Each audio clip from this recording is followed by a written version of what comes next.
আসসালামু আলাইকুম ওয়া রাহমাতুল্লাহি ওয়া বারাকাতুহু। আলহামদুলিল্লাহ ওয়াসসালাতু ওয়াসসালামু আলা রাসূলিল্লাহ বা'দ। সুপ্রিয় দর্শক, এই পৃথিবীতে আমাদের প্রতি আল্লাহ তাআলার যত নেয়ামত আছে তার মধ্যে অন্যতম শ্রেষ্ঠ একটি নেয়ামত হলো নেক সন্তানের নেয়ামত।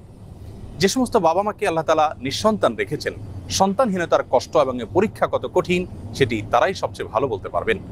আজ আমরা কোরআন এবং হাদিস থেকে এমন 5টি আমলের কথা শেয়ার করতে চাই যে আমলগুলোর মাধ্যমে আমরা শুধুমাত্র সন্তানই নয় বরং নেক সন্তান লাভ করব ইনশাআল্লাহ বিইذنিল্লাহ। আল্লাহুম্মা সাল্লি আলা মুহাম্মাদিন ফিল আউয়ালিন। তবে সবকিছুর আগে আমাদেরকে মাথায় রাখতে হবে সূরা শুরার 50 নম্বর আয়াত। আল্লাহ তাআলা বলেছেন, ইয়াহাবু লিমান ইয়াশাউ ইনাসা ওয়া ইয়াহাবু লিমান ইয়াশাউ যুকুর আও ইউযাওয়িজুহুম যুকরানা ওয়া ইনাসা ওয়া ইয়াজআলু মান ইয়াশাউ আকীমা। যার অর্থ হলো আল্লাহই হলেন সেই মহান সত্তা, তিনি যাকে ইচ্ছা তাকে কন্যা সন্তান দান করে থাকেন, যাকে ইচ্ছা তাকে পুত্র সন্তান দেন, আর যাকে ইচ্ছা তাকে উভয়টি দান করেন, আর যাকে ইচ্ছা তাকে কোনোটি দান করেন না। আমাদের অনেক ভাই বোন আছেন যারা সন্তানহীনতার কষ্ট এবং দুঃখ গোছাবার জন্য, লাঘব করবার জন্য অনেক মাজারে গিয়ে ধর্ণা দেন, সেখানে গিয়ে সন্তান প্রার্থনা করে থাকেন। এই কাজটি আমাদের ঈমান হরণকারী একটি কাজ।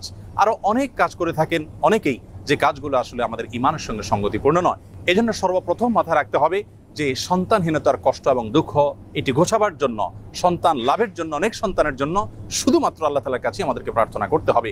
আল্লাহ তাআলার দুজন নবী জাকারিয়া এবং ইব্রাহিম আলাইহিস সালাতু ওয়াস সালাম, তারা উভয় আল্লাহ রাব্বুল আলামিনের কাছে এমন একটা বয়সে এসে সন্তান এর প্রার্থনা করেছেন যখন সন্তান হওয়ার কথা নয়। আল্লাহ তাআলা তাদেরকে সেই সময়ে সন্তান দিয়েছিলেন এবং কোরআনে কারীমে তাদের সেই দোয়ার ফরম্যাট উল্লেখ করে দিয়েছেন। আমরা যদি সেই ফরম্যাটের দোয়া আল্লাহ তাআলার কাছে অনবরত পেশ করতে থাকি, নিবেদন করতে থাকি, ইনশাআল্লাহ সন্তানহীনতার কষ্ট এবং দুঃখ আমাদেরও দূর হবে এবং নেক সন্তান আমরা লাভ করতে পারবো ইনশাআল্লাহ বিইذনিল্লাহ। সন্তান লাভের জন্য জাকারিয়া আলাইহিস সালামের দুটি দোয়া কোরআনে কারীমে উল্লেখ হয়েছে।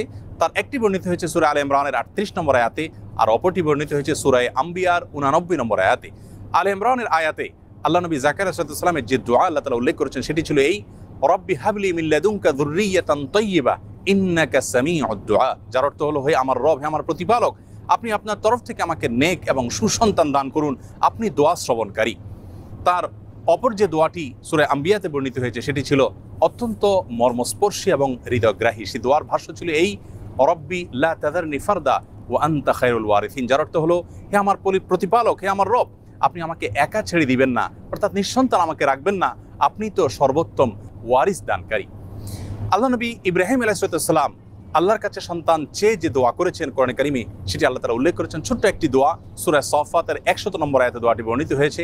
সে দোয়ার ভাষ্য ছিল এই, রব্বি হাবলি মিনাস সালিহিন। যার অর্থ হলো, হে আল্লাহ, আপনি আমাকে নেক সন্তান দান করুন। এর মাধ্যমে তিনি আল্লাহ তাআলার তরফ থেকে ইসমাঈল আলাইহিস সালামের মতো নেক সন্তান লাভ করেছিলেন। জাকারিয়া আলাইহিস সালামের যে দুটি দোয়া আমরা উল্লেখ করেছি তার মাধ্যমে তিনি আল্লাহ তাআলার কাছ থেকে ইয়াহইয়া আলাইহিস সালামের মতো নেক সন্তান লাভ করেছিলেন।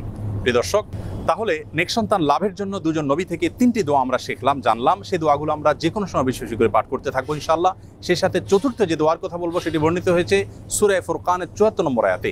আল্লাহ রাব্বুল আলামিন সেখানে দোয়ার যে ভাষ্য আমাদেরকে নিজে শিক্ষা দিয়েছেন সেটি হলো, রব্বানা হাব লানা মিন আজওয়াজিনা ওয়া যুররিয়াতিনা কুররাতা আয়ুন ওয়াজআলনা লিল মুত্তাকিনা ইমামা। যার অর্থ হলো, হে আমাদের প্রতিপালক, আপনি আপনার তরফ থেকে আমাদেরকে এমন জীবন সঙ্গী এবং এমন সন্তান দান করুন যে সন্তান আমাদের চক্ষুকে জড়িয়ে দিবে, অর্থাৎ সার্বিকভাবে পারফেক্টনেসের মাধ্যমে তাদের দিকে তাকালে আমাদের নয়ন জোড়াবে, এবং আমাদের সকলকে আপনি মুত্তাকিদের এবং নেককারদের ইমামে পরিণত করে দিন। সেই সাথে সহবাসের সময় নবী আলাইহিস সালাম যে দোয়া শিক্ষা দিয়েছেন সেই দোয়া পাঠ করার মাধ্যমেও আল্লাহ তাআলার কাছে নেক সন্তান আশা করবেন এবং প্রার্থনা করবেন। 5 নম্বর এবং সর্বশেষ যে আমলটি কথা বলতে চাই সেটি হলো ইস্তেগফার। ইস্তেগফারের মাধ্যমে আল্লাহ রাব্বুল আলামিন তার বান্দাদেরকে সন্তান দেওয়ার মাধ্যমে সমৃদ্ধ করে থাকেন, নেক সন্তান দান করে থাকেন। এবং এ বিষয়ে সূরা নূহের 10 থেকে 12 নম্বর আয়াতে আল্লাহ রাব্বুল আলামিন বিস্তারিতভাবে আলোকপাত করেছেন। প্রিয় দর্শক, অতএব আসুন আমরা আল্লাহ তাআলার কাছে নেক সন্তান লাভের জন্য আম্বিয়া আলাইহিস সালামের শেখানো দোয়া এবং সাধারণ যে দোয়া সূরা ফুরকানে বর্ণিত সে দোয়া বেশি বেশি করে পাঠ করি, এবং সহবাসের সময় মা বাবা অবশ্যই আল্লাহ তাআলার কাছে উভয়ে দোয়া করবেন, নবী আলাইহিস সালামের সেই শেখানো দোয়া। সেই সাথে বেশি থেকে বেশি আমরা ইস্তেগফার করব।